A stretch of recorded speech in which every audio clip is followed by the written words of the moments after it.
Hello, everyone, and welcome into Coach Craig's Sports. This is the NBA DFS live stream, NBA DFS Core Pick video for today, February 15th. As always, I'll be going through some of the recaps from yesterday's picks, seeing how they turned out, talking about the injuries in play for today's main slate overall. It's a 10-game main slate. Then going over to both DraftKings and FanDuel and talking about my initial core picks for today. As always, those picks can change throughout the day. I'll be updating down in the comments in terms of injury news or any other updates that we do get throughout the day, and have my updated core out about 20 to 30 minutes prior to lock as well. But for everybody that is joining in today, whether you're watching live or on replay, first of all, welcome in. Second of all, we'll get started with some recap of yesterday's picks. I'm just going to scroll down here a little bit more on this page. It's easier to see when it's just the single day from yesterday, obviously. On the DraftKings side, we have Markelle Fultz at $5,600, looking for 28 points out. He got to 39, so he was a really good hit yesterday. Obviously, the Cole Anthony news being out really helped him out as well, although he did look like a great play without him either way. At shooting guard, I ended up switching from Bradley Beal to Kevin Huerter once we knew that Kyle Kuzma was going to end up playing yesterday. Still had a little bit of exposure to Bradley Beal in some lineups, but Kevin Huerter did look pretty good, especially without Malik Monk fighting him for some minutes. Looking for 26, 27 points out. He got to 33.75, so he was a hit. At small forward, we played Matisse Thybulle, and so did pretty much half the field yesterday. $3,000, looking for 15 points out. He got to 12.25. He was a mess. Only ended up playing 30 minutes. 1 for 4 shooting, mainly got all his points from steals yesterday, so just a little bit unfortunate day there overall. But like I did mention, most of the field was on him as well. At that power forward spot, we had Marcus Morris initially early on. I thought about switching this to Grant Williams. Looking back, that should have been the case. But at that point in time, we did not know that Marcus Morris was dealing with illness. So last night came out that he was dealing with an illness very late in the night. Was a game time decision. Still ended up playing. Was not very effective, obviously, because he was playing sick. So we are looking for 21 points. Sam got 12.25, so he was a miss, obviously, and just kind of unfortunate in that case. At center, we have Mike Muscala at $3,500. Looking for 17, 18 points out of him. This was a pick that changed quite a few times throughout the day as well. Probably should get to Mike Muscala. He had 31 points, so obviously he was a hit. But at the beginning of the day, it was Al Horford. Then we got news that Al Horford and Robert Williams were both questionable. So then I changed this to Robert Williams when Al Horford got ruled out. Then the starting lineup rolls out, and there's no Robert Williams in the starting lineup, which typically means he's either not going to play or going to play less minutes than expected. He ended up playing 13 minutes off the bench, was kind of weird there. But ended up on Muscala, ended up very well there. So we had 3 out of 5 on the DraftKings side. So the guys that didn't miss at least were cheaper in Marcus Morris and Matisse Thybulle. So if you had some other decent plays alongside them, if you had like a Giannis and a Damian Lillard, plus another solid play, you had a good chance to cash in yesterday overall. And then on the FanDuel side, we have Markelle Fultz once again, $6,400. Looking for 32 points out. He got a 39.7, so he was a hit on the FanDuel side. At shooting guard, we went down to DiVincenzo.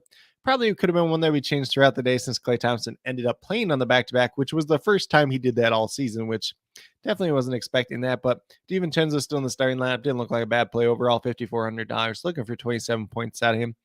Got to 19.2. He was a miss. Only played 29 minutes, 3 for 6 shooting from the field. Just wasn't too involved yesterday for their team overall. And then a small forward, we have Matisse Thybulle at $3,700. Looking for 18, 19 points out. He got to 15.7. He was a miss. Already talked about why on the DraftKings side, 30 minutes, 1 for 4 shooting, and mainly just had all his points come from steals yesterday overall. But he was still a pretty popular play on both sites. At power forward, ended up on Giannis, $12,000, looking for 60 points out, got to 63.1, so he was a hit once again. And then that transition at that center, once again, going from Al Horford to Robert Williams to Mike Muscala, ended up on Mike Muscala on the FanDuel side as well. $4,200, looking for 21 points out, he got 29.6, so he was a hit as well. 3 out of 5 on the FanDuel side as well. If you had some other decent plays, you had a pretty decent chance of cashing once again as well. Me personally yesterday, a little bit tougher day. FanDuel side ended up with like 330 points or just right under that, and still ended up not cashing over there. Had some Derek White, had some other decent plays in there too as well, but just a higher scoring day overall. You'll have that from time to time. But with the 10-game main slate today, we're going to get off of the core pick recap from yesterday. We're going to get moved over to the injuries in play for tonight's slate. So once again, there's going to be a lot that we're looking at here. Keep in mind that we are getting into the All-Star break. So some of these teams, some of these guys that are injured, they might just give them tonight off to give them that extra day of rest. Obviously, the All-Star break For a lot of these guys, they're going to get like a week off anyways, but why risk it on tonight's slate overall? I'm not sure if any team plays today and tomorrow, though. Off the top of my head, I haven't looked too far into tomorrow's games. I know there is only 3 games tomorrow, though. But we're going to get started off with these 7 o'clock Eastern. Excuse me. Let's scroll back up here on this page real quick. So we're going to get started off with the 2 7 o'clock Eastern games. We have the Chicago Bulls, who are without Lonzo Ball, DeMar DeRozan, Javonte Green, and Derrick Jones Jr. So obviously the 2 newest ones there are DeMar DeRozan and Derrick Jones Jr., which is going to open up some value overall on this Bulls team. We have Alex Caruso listed as questionable and Gordon Dragic expected to play tonight. So if Caruso doesn't end up playing tonight, we're going to have some pretty good value on this Bulls team.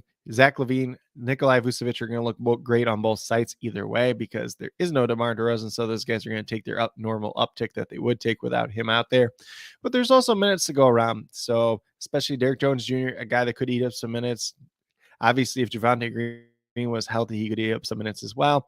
And if Caruso doesn't play, he'd probably be the guy in the starting lineup either way, where he's getting probably 28 minutes. There's going to be a lot of minutes to go around today. DeSomo is going to probably play as much as he can. If Caruso doesn't play, Kobe White's going to be a very, very good pay down option on both sides. And then we get over, and then Patrick Williams might even play a couple extra minutes, even though not the biggest fan of Patrick Williams overall, not the greatest player, but could be an option for DFS today just based on the minutes that it could potentially be getting. On the Pacers side, we have Daniel Tice and Miles Turner both listed as questionable. Obviously, if Miles Turner does not end up playing, that opens up some value at that center position for them. Saw it the last time out. Daniel Tice started. Isaiah Jackson came off the bench. But if Tice and Turner both end up missing, whoever starts out of Isaiah Jackson or Jalen Smith is going to look pretty good. The other one would still be a GPP play as well. Then we move over to the Spurs. Kem Birch is out. Trey Jones, Romeo Langford, Isaiah Roby, and Devin Vassell. So pretty much what we've seen as of late. Isaiah Roby is the newest one there. So we could get to some Charles Bassey in a paydown spot.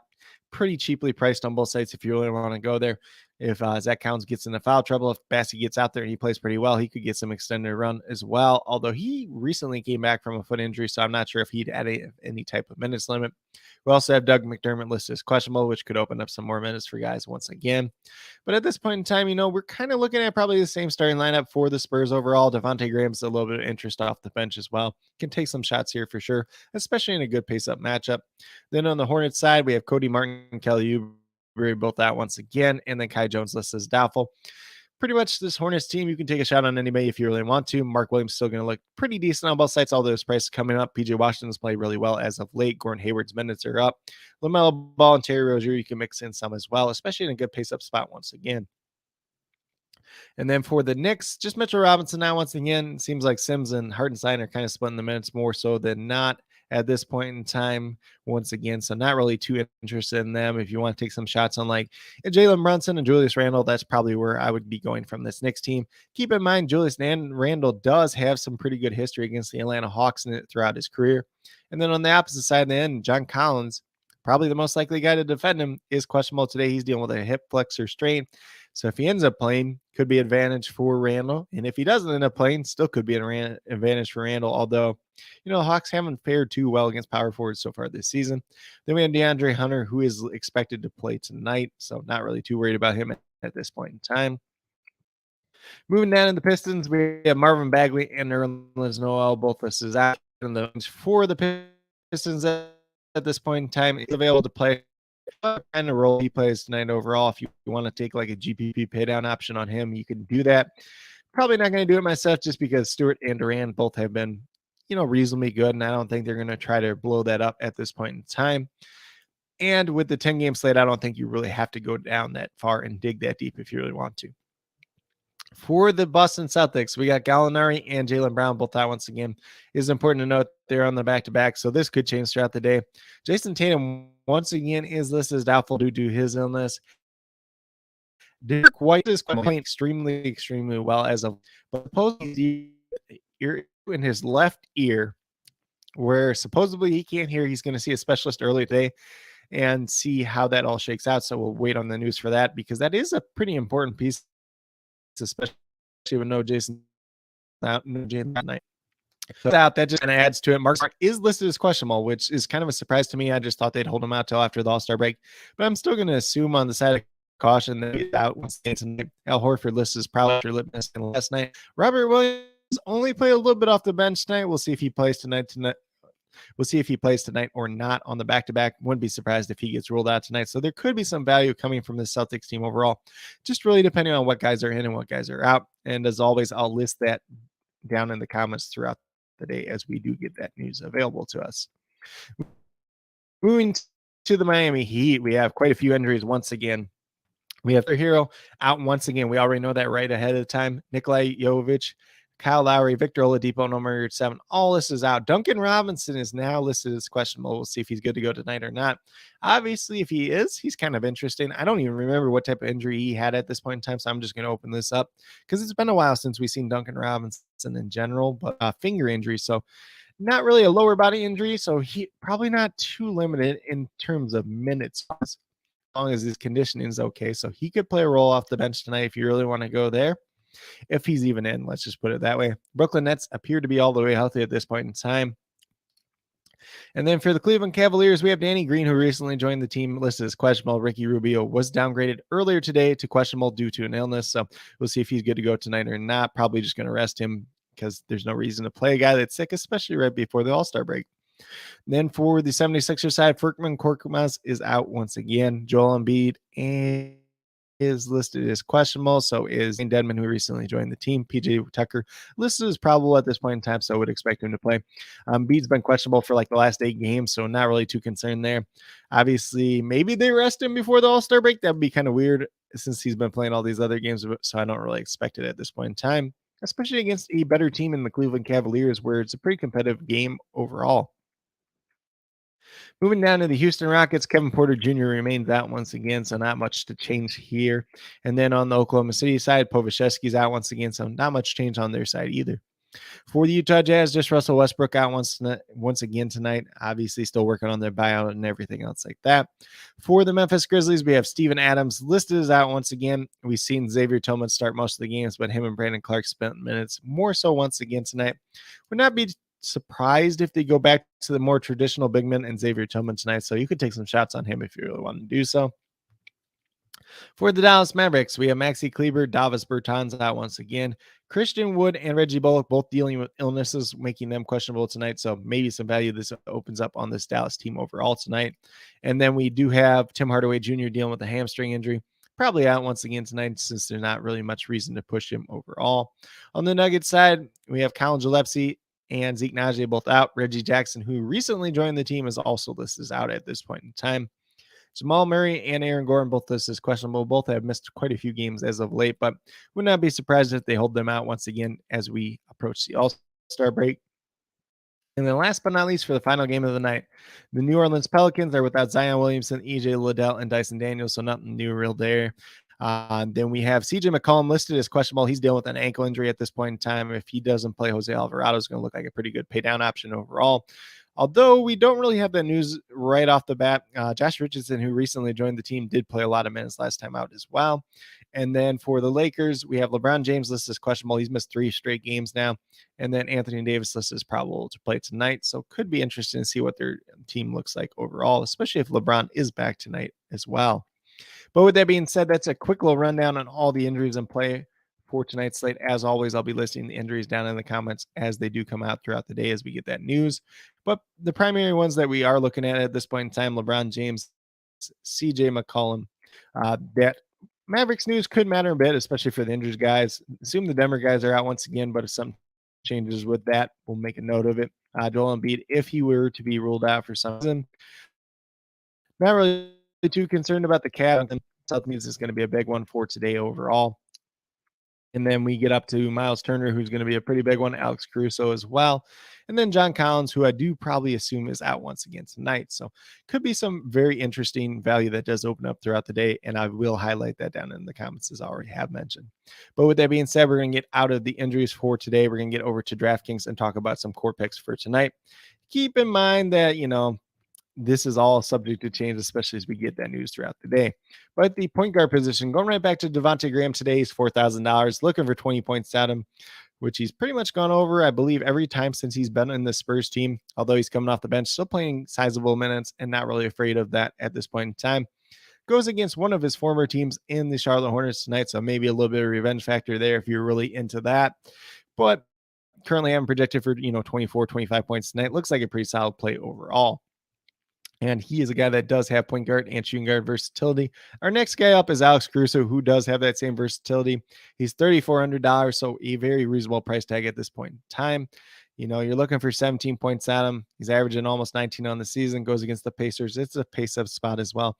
As long as he plays tonight, he's going to look pretty good. He's probably going to get like 28 minutes. Currently having projected for about 20, 21 points tonight. Does have some upside for more if he's out there, if he's playing well, if he's getting extended minutes once again as well.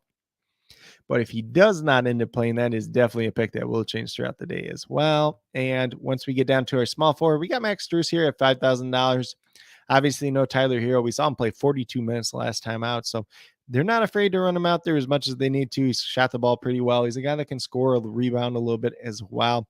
Brooklyn Nets tonight. When you think about Brooklyn, you think about a little bit faster pace, not the greatest defensive team in the world, but philosophy's kind of changed a little bit. They have some better defenders as well, but still like him quite a bit. Looking for 25, got him projected for 27 tonight.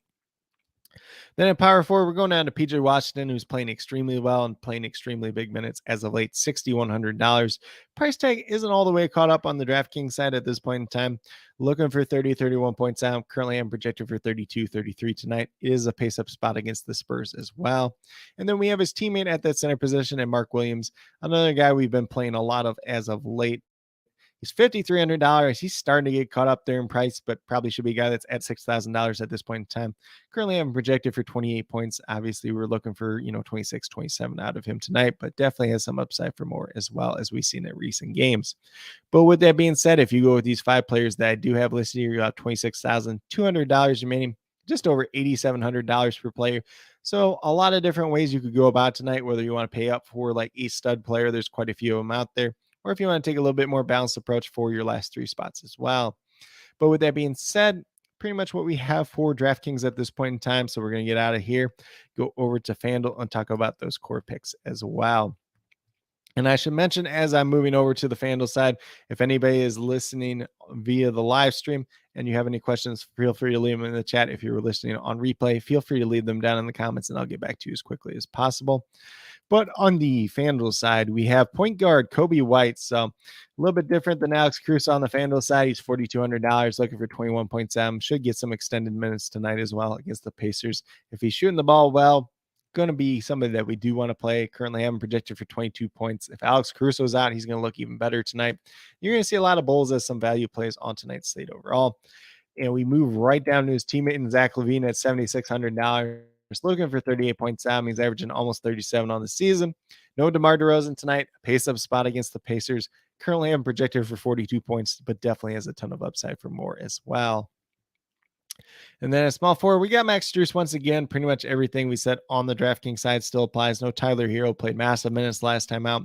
$5,000, looking for 25 points out. I'm still having projected, for about 27 points on the FanDuel side as well tonight. And then as we get down to power forward, a former Bull here, since we're on the kind of the Bulls theme today, and Lauri Markkanen, $8,200. Was really debating between him and Julius Randle on the FanDuel side. I like Randle quite a bit as well, but wanted to give you guys a little bit more money when we're talking core picks at this point in time. So $8,200, Lauri Markkanen still not as cheap as he was the last time out, but still looks like a decent value. You're looking for 41 points out. He's averaging about 40 on the season. Currently having projected for 42 tonight. If you want to make this pick Julius Randle, you can definitely do that as well. I might end up doing that by the time we reach lock as well, just depending on what other value does come out throughout the day as well. And then last but not least, we had to throw another Bull on here. It's center Nikolai Vucevic. He's $8,600. Looking for 43 points at him. Goes against the Pacers tonight. They may not have Miles Turner in this game too as well. Even if they do, Vucevic still looks like a decent play overall. But if there's no Miles Turner, if he's going against Isaiah Jackson, maybe Daniel Tice, maybe Jalen Smith, he's probably going to look even better tonight. But I currently have him projected for 46 points. Obviously, no DeMar DeRozan definitely makes a very, very good positive impact for Nikola Vucevic tonight. And definitely like having some exposure to these both players overall. But with that being said, if you go with these 5 players that I do have listed on the FanDuel side, you have $26,400 remaining, $6,600 per player. So maybe have to get a little bit more creative here. But as I mentioned, there are some other potential values that could open up throughout the day, especially when we're talking about like that Boston Celtics team overall. But with that being said, that's pretty much what I have in terms of core picks for today for both DraftKings and FanDuel. If you guys have any questions related to NBA DFS, be sure to leave it down in the comments or in the live chat if you're watching live right now. Also, be sure to make sure that those questions are more FanDuel or specific. Excuse me. If those are more FanDuel or DraftKings specific questions, be sure to note that as well, just so I can best help you as quickly as possible. As always, we'll be doing the injury updates down in the comments throughout the day, so definitely be sure to take a look out on them, especially as we get closer to lock, as well as my updated core about 20 to 30 minutes prior to lock as well, or as those changes do become available throughout the night. And then I will be posting as many starting lineups as I can get to tonight. But with that being said, kind of what I have for this live stream at this point in time. If you are brand new to my channel, haven't already done so, haven't already subscribed, please consider doing so if you like the content that I am putting out at this point in time. Primarily focused around NBA DFS at this point in time, doing a little bit of NBA prize picks. Most of that goes up over on my Twitter at CoachCraigSports, so definitely be sure to check that out as well. But on a pretty good streak as of late. And then also we'll be doing Then also we'll be doing some XFL DFS. Probably doing a live stream later today, kind of doing an XFL preview, plus my initial slate look, and then probably maybe on like Friday doing an XFL kind of DFS more and breakdown kind of where I'm looking at guys, whether GPP plays, cash plays, trying to help you guys build the best lineups that you can build overall. So if you're interested in that at all, definitely be sure to check out this afternoon and then probably on Friday as well. But with that being said, that's pretty much what I have at this point in time. If you guys have any last minute questions, feel free to leave them in the chat or down in the comments. If you're watching on replay, definitely would appreciate any questions you guys do have. Also, be sure to let me know your favorite play on today's slate overall. Definitely interested in that as well. But with that being said, that's pretty much all I have for today's video, for today's live stream. Definitely appreciate everybody that did take the time out of their day to tune in, watch, whether you're watching on live or on replay. It definitely means a lot to me. And I hope that each and every one of you has a great rest of your day.